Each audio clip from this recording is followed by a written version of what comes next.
الحمد لله الذي خلق الإنسان وعلمه البيان، صلى الله تعالى على خير خلقه محمد وعلى آله وأصحابه وأزواجه وذرياته وأهل بيته أجمعين.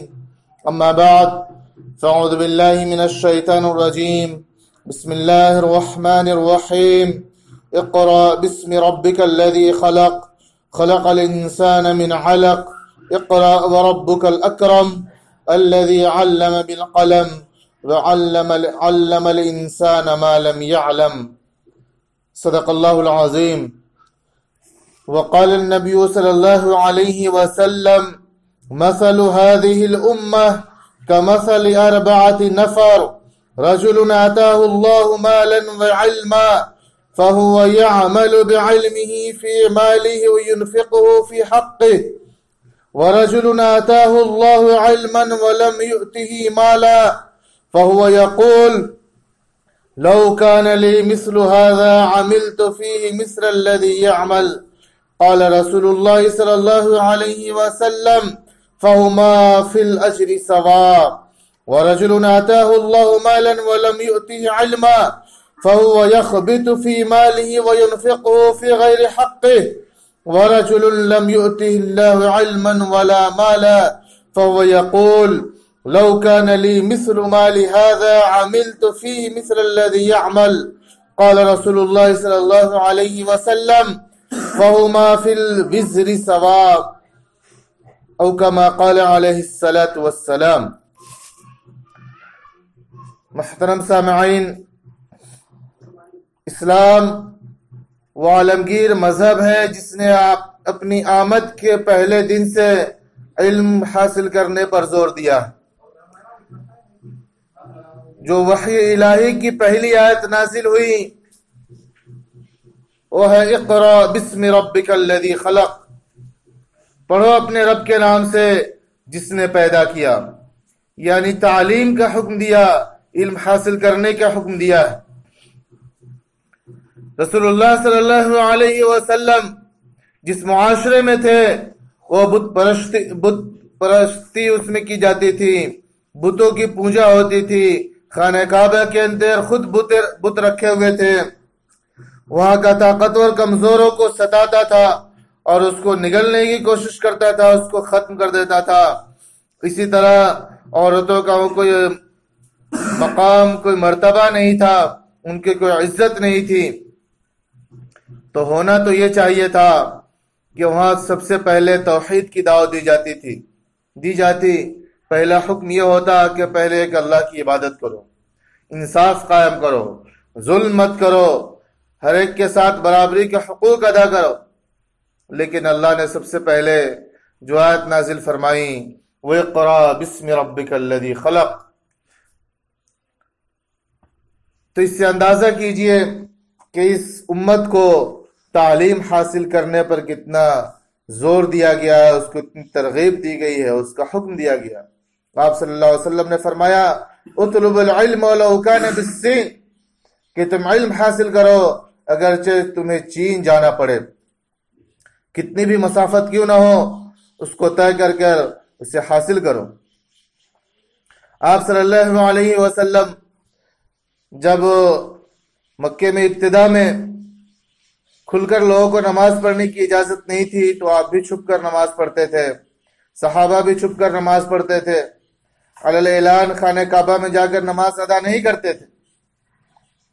لیکن اس کے باوجود آپ صلی اللہ علیہ وسلم نے سیکھنے سکھانے کے لیے دار ارقم کے اندر یہ انتظام کیا تھا. وہ تربیت کا مرکز تھا، وہاں صحابہ آتے تھے اور تعلیم حاصل کرتے تھے اور آپ صلی اللہ علیہ وسلم ان کو سکھاتے تھے. اسی طرح غزوہ بدر کے اندر جب مسلمانوں کو کھلی فتح حاصل ہوئی تو اس میں جو قیدی تھے انہیں یہ کہا گیا کہ وہ فدیہ دے کر اپنی جان چھڑا لے، اور جنہیں پڑھنا لکھنا آتا ہو وہ مسلمانوں کے 10 بچوں کو پڑھنا لکھنا سکھا دے، یہی ان کا فدیہ ہوگا. حالانکہ جب مسلمان مہاجرین مکے سے آئے تھے مدینے کے اندر اپنے تمام مال و دولت اسباب کو چھوڑ کر آئے تھے۔ اگر وہ چاہتے تو سب سے پہلے وہاں ضرورت پیسے کی تھی، دولت کی تھی، انتظامات کے تھے، لیکن آپ صلی اللہ علیہ وسلم نے ایسا نہیں کیا۔ اسی طرح آپ صلی اللہ علیہ وسلم جب ہجرت کر کے مکہ تشریف لائے تو آپ ابو ایوب انصاری رضی اللہ تعالیٰ عنہ کے یہاں مہمان رہے۔ آپ کے پاس خود رہنے کے لیے کوئی مستقل مکان نہیں تھا، لیکن اس کے باوجود آپ صلی اللہ علیہ وسلم نے سب سے پہلے جو فکر کی وہ تعلیم کی، عبادت گاہ کی۔ سب سے پہلے مسجد نبوی کی تعمیر کرائی اور مسجد نبوی کے سامنے ایک چبوترا بنوایا اور اسی پر تعلیم و تعلم کا سلسلہ جاری رہا۔ صحابہ وہاں آتے تھے اور سیکھتے تھے، آپ صلی اللہ علیہ وسلم ان کو سکھاتے، آپ ان کے مربی تھے، استاد تھے، اور صحابہ کرام آپ کے شاگرد تھے۔ تو یہ سلسلہ علم حاصل کرنے کا اسلام میں بہت سب سے پہلے ہے، علم کو پہلے مقدم کیا گیا ہے، اس لیے کہ علم ہی ایسے روشنی ہے جس کے ذریعے سے انسان اچھائی اور برائی کے اندر تمیز کرتا ہے، کیا چیز غلط ہے اور کیا صحیح ہے۔ اور اسلام کے اندر علم کی جو تقسیم کی گئی ہے وہ ہے علم نافع اور علم غیر نافع۔ آپ صلی اللہ علیہ وسلم نے دعاؤں میں اس کا بہت اہتمام کیا ہے اور فرمایا اللہم انی اسألک علما نافعا، کہ اللہ میں آپ سے نفع بخش علم کا سوال کرتا ہوں، اور آپ نے علم غیر نافع سے پناہ مانگی، فرمایا اللہم انی اعوذ بک من علم لا ينفع، کہ اللہ میں پناہ مانگتا ہوں ایسے علم سے جو نفع نہ دے۔ علم وہ ہے جو نفع دے، اس کا میں سوال کرتا ہوں، اور وہ علم جس سے نقصان پہنچے میں اس سے پناہ مانگتا ہوں۔ آپ صلی اللہ علیہ وسلم پر جو پہلی وحی نازل ہوئی اس میں اس کا تذکرہ نہیں کہ دنیاوی علم ہے یا اخروی علم ہے، پڑھنے کی تعلیم دی، جو بھی علم ہے وہ فائدہ مند ہے، وہ ہمیں حاصل کرنا ہے۔ مثال کے طور پہ میڈیکل سائنس کا جو علم ہے، اس کے ذریعے سے انسانی جسم کی حفاظت کی جاتی ہے۔ انجینئرنگ کے علم سے عمارت اور تعمیرات کے کاموں میں مدد ملتی ہے، تو یہ سب علم اس میں شامل ہے۔ قرآن و حدیث کا علم جس کے ذریعے سے ہم اللہ اور اس کے رسول کو پہچانتے ہیں اور آخرت کو جانتے ہیں، پہچانتے ہیں، اور آخرت کی کامیابی کے حصول کے لیے کوشش کرتے ہیں۔ تو یہ علوم اخروی، علوم دینیہ ہے، علوم عصریہ ہے، جو نفع بخش ہے اسے ہمیں حاصل کرنا چاہیے۔ آج ہمارے مسلمانوں کی حالت زاری ہے کہ اپنے محلے کے اندر، شہر میں جائزہ لیجئے کہ جو مسلم آبادی ہے اس کے جو نوجوان ہیں وہ تو 10ویں پڑھ کر چھوڑ دیتے ہیں، یا بہت ہوئے تو 12ویں پڑھ کر اس کے اپنے تعلیمی سلسلہ منقطع کرتے ہیں۔ بہت ہی کم، جو تقریباً 3% بتایا گیا ہے سروے کے مطابق، کہ جو اعلیٰ تعلیم حاصل کرنے کے لیے مسلم آبادی کے نوجوان اس میں شریک ہوتے ہیں، یعنی بہت بہت کم ہے یہ۔ خاص طور سے سول سروسز میں ہماری بہت کم نمائندگی اس وجہ سے ہے کہ ہم لوگ پڑھتے نہیں ہیں، ہم اپنے بچوں کو پڑھاتے نہیں ہیں۔ یہ پسماندگی ہے، یہ تعلیم کی وجہ سے ہے، ہم تعلیم کو چھوڑ دے رہے ہیں۔ آج دیکھیے ہمارے مسلم نوجوانوں اور ان کی شادیوں میں کس طرح فضول خرچی کی جاتی، لیکن اپنے بچوں کی تعلیم پہ اتنا خرچ نہیں کرتے جتنا کہ وہ شادی بیاہ میں خرچ کر دیتے۔ اگر وہ بچوں کی تعلیم پہ خرچ کرتے اور ان کو سکھاتے تو یہ پسماندگی نہیں ہوتی تھی۔ جو مسلمانوں سے بدتر قوم سمجھی جاتی تھی وہ قوم اب علم حاصل کرنے کے لیے کوشاں ہے اور ترقی کے منازل طے کر رہی ہے۔ سروے کے مطابق اس سے بھی زیادہ مسلمان پسماندہ ہو گیا ہے۔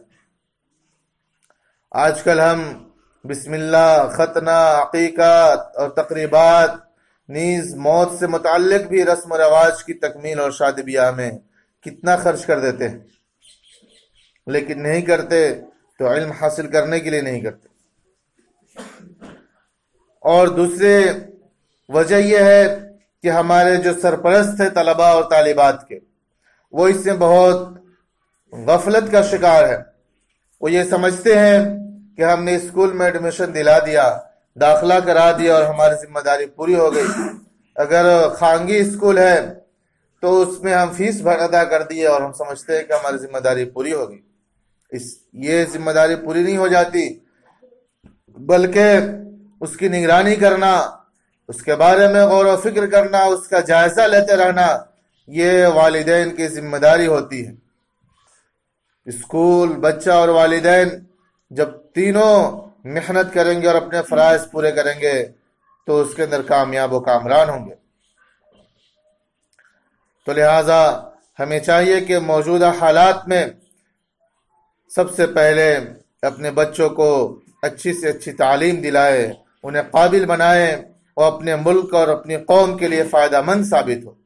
اللہ تعالیٰ نے قرآن کریم کے اندر واضح طور پہ فرمایا، قُلْ هَلْ يَسْتَوِي الَّذِينَ يَعْلَمُونَ وَالَّذِينَ لَا يَعْلَمُونَ إِنَّمَا يَتَذَكَّرُ أُولُو الْأَلْبَابِ، کیا آپ کہہ دیجئے کہ جاننے والے اور نہ جاننے والے کیا برابر ہو سکتے ہیں؟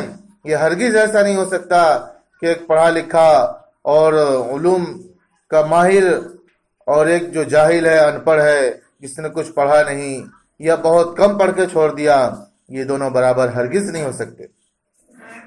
اور اس سے خبردار کیا ہے، انما یتذکر اولو الالباب، کہ عقل مند لوگ اس سے نصیحت حاصل کرتے ہیں۔ اللہ تعالیٰ فرماتے ہیں، یرفع اللہ الذین آمنوا منکم والذین اوتوا العلم درجات واللہ بما تعملون خبیر، کہ تم میں سے ایمان والوں کے اور ان کے جنہیں علم دیا گیا ہے درجے بلند کرے گا اللہ تعالیٰ، اور جو کچھ تم کرتے ہو اللہ اس سے باخبر ہے۔ اسی طرح حدیث کے اندر بھی اس کی ترغیب دی گئی ہے کہ علم حاصل کرے، اس سے زیادہ اس میں آگے بڑھے۔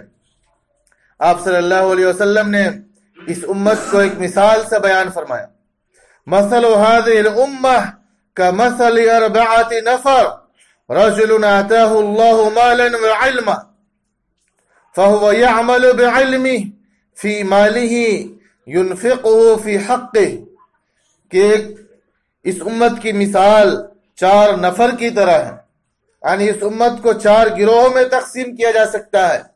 ایک وہ شخص ہے جس کو اللہ تعالیٰ نے مال دیا ہو اور علم دیا ہو، اور اپنے علم کے مطابق عمل کرتا ہو اور اپنے مال کو اس کے جائز مقام پہ جہاں خرچ کرنے کا حق ہے وہاں پہ خرچ کرتا ہو۔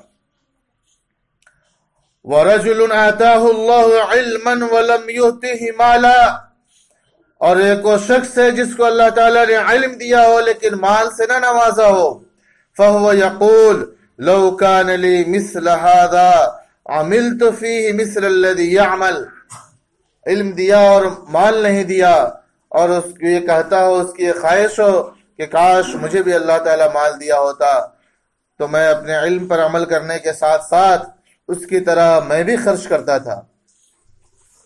تو آپ صلی اللہ علیہ وسلم نے فرمایا، فَهُمَا فِي الْأَجْرِ سَوَاءٌ، کہ دونوں اجر کے اندر برابر ہیں۔ جس کو مال دیا ہو اور علم دیا ہو اور دونوں کو صحیح استعمال کرتا ہو، اس کا اجر، اور اس شخص کا اجر جس کو صرف علم ملا ہو اور دولت نہ ملی ہو، تو ان دونوں کا اجر برابر ہے۔ اسی طرح آپ صلی اللہ علیہ وسلم نے فرمایا، وَرَجُلٌ آتَاهُ اللَّهُ مَالًا وَلَمْ يُؤْتِهِ عِلْمًا فَهُوَ يَخْبِطُ فِي مَالِهِ وَيُنْفِقُ فِي غَيْرِ حَقِّهِ، کہ جس شخص کو اللہ تعالیٰ نے مال دیا ہو اور علم سے نہ نوازا ہو لیکن وہ اس کا استعمال مال کا صحیح نہیں کرتا بلکہ اس کے غیر حق میں کرتا ہے، یعنی اسراف کرتا، فضول خرچی کرتا ہے، جہاں خرچ نہیں کرنا چاہیے وہاں کرتا ہے۔ اور ایک وہ شخص ہے، رجل لم یؤتہ اللہ علما ولا مالا، ایک وہ شخص ہے جو نہ بہت زیادہ علم حاصل کیا، نہ اسے علم سے نوازا گیا اور نہ اسے دولت دیے گئے، لیکن فهو يقول لو كان لي مثل مال هذا عملت فيه مثل الذي يعمل، کاش کہ اللہ تعالیٰ مجھے بھی دولت دیا ہوتا تو میں فلاں کی طرح اس شخص کی طرح میں بھی خرچ کرتا تھا اس کاموں میں جس میں وہ کام خرچ کرتا ہے۔ فقال رسول اللہ صلی اللہ علیہ وسلم فَهُمَا فِي الْوِزْرِ سَوَاءٌ، کہ یہ شخص جس کو نہ علم ملا نہ مال سے نوازا گیا تو اس کا گناہ اسی طرح ہے جس طرح کہ جس کو مال ملا ہو اور اس نے اس کا صحیح استعمال نہ کیا ہو۔ اس کا غلط استعمال کرنے کا جو گناہ ہے اس کا گناہ اس شخص کو بھی ملے گا جس نے تمنا کی کاش مجھے بھی ملتا اور میں بھی اس طرح خرچ کرتا۔ اس لیے یہ چار گروہ میں ہم اپنے آپ کو دیکھیں کہ ہم کس میں سے، ہم یا تو مال والوں میں سے ہے یا علم والوں میں سے ہے، یا مال یا علم دونوں دیے کہ ان میں سے ہے، یا صرف مال والے ہیں، یا وہ ہے جس کو مال بھی نہیں ملا اور علم بھی نہیں ملا۔ ان چاروں میں سے ہم شمار کر سکتے ہیں اپنے آپ کو۔ تو ہمیں چاہیے کہ ان میں اپنے آپ کو شمار کرے جس میں اللہ تعالیٰ نے اجر بیان، اللہ کے رسول نے اجر بیان فرمایا ہے اور آخرت میں کامیابی ہے۔ آپ صلی اللہ علیہ وسلم نے اس کی سخت تعلیم دی ہے، فرمایا کہ ان من البیان سحرا، کہ بیان کے اندر گویا جادو ہوتا ہے۔ بعض لوگ ایسے ہوتے ہیں کہ اپنی زبان کے ذریعے سے غلط کو بھی صحیح ثابت کرنے میں کامیاب ہو جاتے ہیں۔ اور فرمایا ان من العلم جہلا، کہ علم کبھی کبھی اس کو جہالت میں بھی ڈال دیتا ہے۔ وَإِنَّ مِنَ الشِّعْرِ حُکْمًا، اور شعر کے اندر بھی حکمت ہوتی ہے۔ وَإِنَّ مِنَ الْقَوْلِ يَعْلَى، اور گفتگو کے اندر، بات چیت کے اندر بعض بوجھ ہو جاتی ہے۔ تو اس کی تشریح میں حضرت صعصع ابن سوحان یہ بیان کرتے ہیں کہ صدق النبی صلی اللہ علیہ وسلم اب ما قوله ان من البیان سحرا، کہ آپ صلی اللہ علیہ وسلم کا یہ فرمانا ان من البیان لسحرا، کہ علم گویا جادو ہے، گویا جادو کی طرح اثر کرتا ہے۔ اس کا مطلب یہ ہے کہ ان من العلم فالرجل يكون عليه الحق وهو ألحن بالحجج، کہ ایک آدمی حق پر ہوتا ہے یا نہ حق پر ہو لیکن دلائل کو پیش کرنے میں اتنا ماہر ہوتا ہے کہ دوسرے والے کا حق بھی اپنے دلائل کی اور اپنے بات کی وجہ سے حاصل کر لیتا ہے، یا دلائل کے بنیاد پر کم سے کم اپنا حق کو اچھی طرح جانتا ہے، پہچانتا ہے اور دلائل پیش کر کے وہ چیز جس کا مستحق ہے وہ لے لیتا ہے۔ وَأَمَّا قَوْلُهُ مِنَ الْعِلْمِ جَهْلًا، آپ صلی اللہ علیہ وسلم کے فرمانا کہ علم کے بوجھ ہو جاتا ہے، اس کی جہالت بن جاتی ہے۔ اس کا مطلب یہ ہے کہ فَيَتَكَلَّفُ الْعَالِمُ إِلَىٰ عِلْمِهِ مَا لَا يَعْلَمْ فَيُجْهِلُهُ ذَلِكَ، کہ وہ جانتا نہ ہو دلائل کو پیش کرنے میں صحیح طرح، وہ عالم بعض ایسی باتیں بھی اپنے علم میں ملانے کی کوشش کرتا ہے جو اس کا علم میں نہیں ہے، چنانچہ یہ چیزیں اسے جاہل بنا دیتی۔ اسی طرح آپ صلی اللہ علیہ وسلم کا یہ قول کہ بعض اشعار حکمت ہوتے ہیں، اس کا مطلب یہ ہے کہ ان میں سے کچھ ایسی نصیحتیں اور مثالیں ہوتی ہیں جن سے لوگ نصیحت حاصل کرتے ہیں۔ اور آپ صلی اللہ علیہ وسلم کا یہ فرمانا کہ بعض باتیں بوجھ ہوتی ہیں، اس کا مطلب یہ ہے کہ تم اپنی بات یا اپنی گفتگو ایسے شخص پر پیش کرو جو اس کا اہل نہ ہو یا اس کا وہ خواہاں نہ ہو، وہ چاہتا بھی نہ ہو، اور وہ باتیں اس کے سامنے پیش کی جا رہی ہیں تو اس کے بوجھ معلوم ہوتی ہے۔ لہٰذا اپنے استعمال صحیح کرے اور خود علم حاصل کرے اور اپنی اولاد کو اعلیٰ سے اعلیٰ تعلیم دلانے کی کوشش کرے، تبھی جا کر ہم اس ذلت و پستی اور پسماندگی سے نکل سکتے ہیں۔ کیونکہ سول سروسز میں ایسے چیزیں پڑھائی جاتی ہیں، اور ایسا شعبہ ہے جس میں ملک کو چلانے کا طریقہ اور لوگوں کے ہر طرح کے مسائل کو حل کرنے کا سلیقہ سکھایا جاتا ہے، اور آج ہمارے نوجوان اسی سے زیادہ دور ہیں۔ تو لہٰذا کوشش کرے کہ سول سروسز میں زیادہ سے زیادہ ہماری نمائندگی ہو، اس کے لیے اولیاء طلبہ اس کی کوشش کرے۔ یہ دنیا کی جو زندگی ہے یہ ختم ہونے والی ہے، ہم کیسے آخرت کی زندگی کو بنا سکتے ہیں۔ علم جب تک ہم نافع حاصل نہیں کریں گے، جب تک ہم کامیاب نہیں ہو سکتے۔ اللہ تعالی ہم سب کو علم نافع حاصل کرنے کی توفیق عطا فرمائے، اور علم زار نقصان دہ علم سے ہماری حفاظت فرمائے۔ آمین۔ وآخر دعوانا الحمد للہ رب العالمین۔